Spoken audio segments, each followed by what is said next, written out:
Hello guys, welcome to Majis mostly. I am Mrs. Maji. তো আজকে আমি আবার একটা নতুন রেসিপি নিয়ে চলে এসেছি। আজকের রেসিপিটা একটা মিষ্টির আইটেম, নাম মালাই চমচম, এবং এটা তৈরি করতে সময় লেগেছে মাত্র 5 মিনিট। আর কটা জিনিস দিয়ে তৈরি করেছি, মাত্র 4 থেকে 5টা জিনিস দিয়েই তৈরি হয়ে গেছে এত সুন্দর একটা মিষ্টির আইটেম, এবং যেটা খেতে অসাধারণ হয়েছে, একেবারে দোকানের মতো টেস্ট হয়েছে।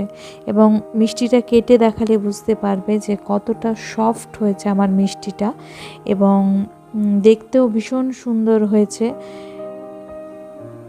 এবং বাড়িতে যদি কোনো সময় হঠাৎ করে গেস্ট চলে আসে, এটা কিন্তু খুব সহজেই তৈরি করে ফেলা যায় এবং খুব কম জিনিস দিয়ে তৈরি করা যায় এবং খেতেও অসাধারণ হয়। দেখতে পাচ্ছ কতটা সফট হয়েছে, স্পঞ্জি ব্যাপারটা রয়েছে মিষ্টিটা। এবং এটা আজকে আমার ফার্স্ট ট্রাই, তো ফার্স্ট ট্রাইটাই আমি তোমাদের সাথে আজকে শেয়ার করছি। তো চলো শুরু করা যাক। প্রথমেই দেখে নিই কী কী লাগছে। তো যেগুলো লাগছে সেটা হচ্ছে পাউডার মিল্ক, চিনি লাগছে, তার সাথে কয়েকটা এলাচ রয়েছে, একটা ডিম, আর এখানে দুধ রয়েছে প্রায় 1 লিটার মতো। তো প্রথমে যেটা করব সেটা হচ্ছে আমাকে মিষ্টির বেসটা তৈরি করে নিতে হবে।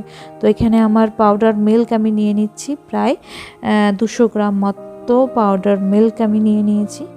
এর মধ্যে আমি এবারে মেশাবো হচ্ছে একটুখানি বেকিং সোডা, খুব সামান্য, আর তার সাথে অ্যাড করব ডিমের আমি এখানে সাদা অংশটা দেব, হলুদ অংশটা দেব না।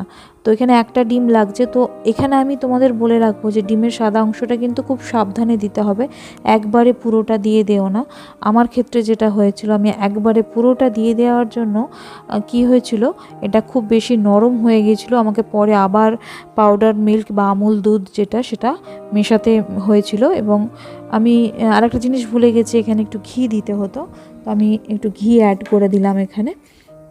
এরপর হাতের সাহায্যে খুব ভালো করে একটা ডো তৈরি করব বা একটা মণ্ড তৈরি করব। খুব ভালোভাবে এটা মেখে নিতে হবে। তো খুব অল্প অল্প করে ডিমের সাদা অংশটা দিয়ে মাখলেই ভালো। এখানে আমার এটা একটুখানি নরম হয়ে গেছিলো, তো আমি এতে আরও একটুখানি আমুল দুধ মিশিয়ে এটাকে একটু টাইট করলাম। তো এটা এইভাবে মেখে আমি কিছুক্ষণের জন্য রেখে দেবো চাপা দিয়ে। 3টে জিনিস দিয়েছি, এতে একটু ঘি দিয়েছি, একটু বেকিং সোডা দিয়েছি, আর ডিম। তো এবারে এদিকে আমি কড়াইতে যেটা করেছি সেটা হচ্ছে দুধটা বসিয়ে দিয়েছি। 1 লিটার দুধটা ফুটিয়ে এটা আমার 1/2 লিটার হয়েছে এবং একটু গাঢ় হয়ে এসছে, দেখতে পাচ্ছ দুধটা। তো এর মধ্যে এবারে আমি যেটা করব সেটা হচ্ছে এলাচ, 3 থেকে 4টা এলাচকে একটু ফাটিয়ে গুঁড়ো করে দিয়ে দেবো। এবং তারপর আমি দিয়ে দিচ্ছি চিনি। খুব বেশি চিনি দেওয়ার দরকার নেই, 1/2 কাপ মতো চিনি দিলেই হবে, কারণ দুধটা গাঢ় হয়ে এসছে। তো তার মধ্যে অল্প চিনি দিলে দুধটা কিন্তু ভালোই মিষ্টি হয়ে যাবে। তো এবার যেটা করব সেটা হচ্ছে আমুল দুধের যে ডোটা ছিল সেটা দিয়ে আমরা মিষ্টি তৈরি করব। এটা বেশ কিছুক্ষণ ছিল এবং দেখতে পাচ্ছ খুব সফট হয়ে গেছে। এবং কিভাবে বোঝা যাবে, এটা যখন মাখবে দেখবে হাতে আমাদের কিছুই সেভাবে লাগবে না, বা মিষ্টিটা তৈরি করলেও কোনো রকম হাতে কিছু লাগবে না, তাহলেই বোঝা যাবে যে এই ডোটা পারফেক্ট হয়েছে পুরো।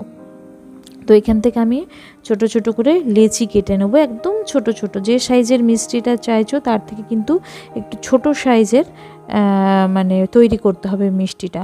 তো আমি প্রথমে এবারে লম্বা করে ডোটা লম্বা করে নিলাম।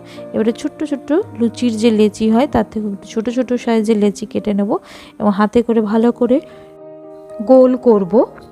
তারপরে হালকা প্রেস দিয়ে আমি চমচম যেরকম দেখতে হয় ঠিক সেরকম আকার দিয়ে দেবো। তো যে সাইজের আমি চমচম মিষ্টিটা চাইছি তার থেকে কিন্তু একটু ছোট সাইজের আমি মিষ্টিটা করছি, কারণ এটা দুধে পড়লে সাইজটা কিন্তু অনেকটাই ফুলে উঠবে।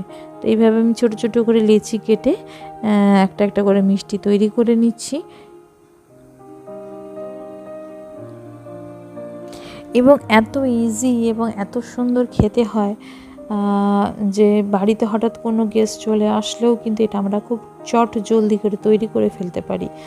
খুব বেশি জিনিস লাগে না, খেতে খুব টেস্টি হয় এবং বাচ্চারা তো পছন্দ করেই এই ধরনের মালাই চমচম বা মালাই জাতীয় জিনিস।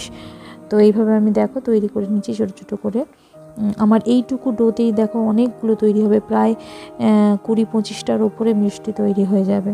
তো তোমরা তোমাদের প্রয়োজন যতটা সেই অনুযায়ী মিষ্টি তৈরি করো, মানে আমল দুধের পরিমাণটা নিও।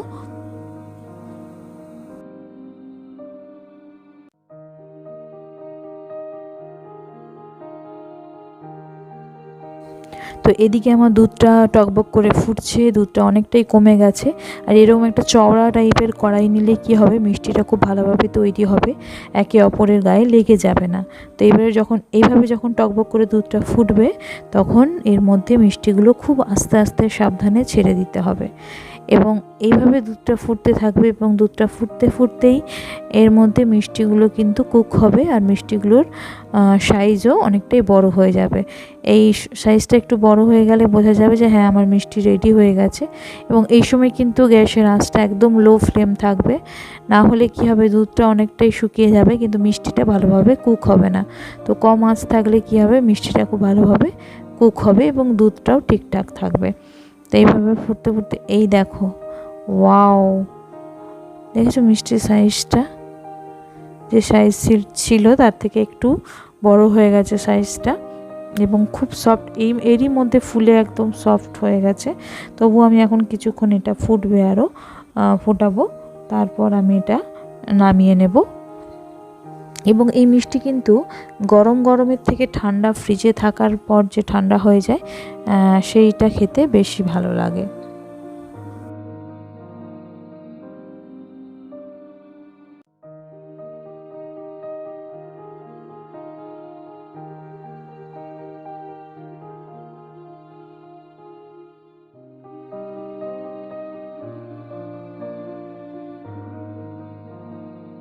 তো আমার মালাই চমচম পুরো রেডি। এবার আমি এটা সার্ভিং বলে ঢেলে নিলাম, এবং দেখতে পাচ্ছ কি দারুণ দেখতে হয়েছে। আর এরপর আমি যেটা করব সেটা হচ্ছে চেরি দিয়ে এটা গার্নিশিং করে দেবো, যাতে দেখতে খুব সুন্দর লাগে। আমি একটা তোমাদেরকে কেটে দেখাই, দাঁড়াও, যে কতটা সফট হয়েছে। এই দেখো কত সহজে কেটে যাচ্ছে এবং কতটা সফট হয়েছে, জাস্ট দেখো, হাত দিয়ে দেখা, এই দেখো কেটে, এবং দেখো ভেতর অবধি পুরো কিন্তু মালাইটা পুরো ঢুকে গেছে। খেতে তো অসাধারণ হয়েছে, এটা টেস্ট খুব সুন্দর হয়েছে, পুরো দোকানের মতো হয়েছে। আজকে আমি এটা কিন্তু ফার্স্ট ট্রাই করলাম, প্রথম দিনে একদম পারফেক্ট হয়েছে আমার মিষ্টিটা, আমার মালাই চমচম সেটা। এবং আমি আশা রাখবো তোমরাও এটা বাড়িতে নিশ্চয়ই ট্রাই করবে, এবং কেমন হয়েছে খেতে সেটাও আমাকে জানাবে। যদি তোমাদের আজকের আমার এই রেসিপিটা ভালো লাগে, তাহলে অবশ্যই আমার চ্যানেলটা সাবস্ক্রাইব করো, একটা লাইক করো, যাতে পরবর্তীকালে আমি এরকম আরও সুন্দর সুন্দর রান্না তোমাদের জন্য নিয়ে আসতে পারি।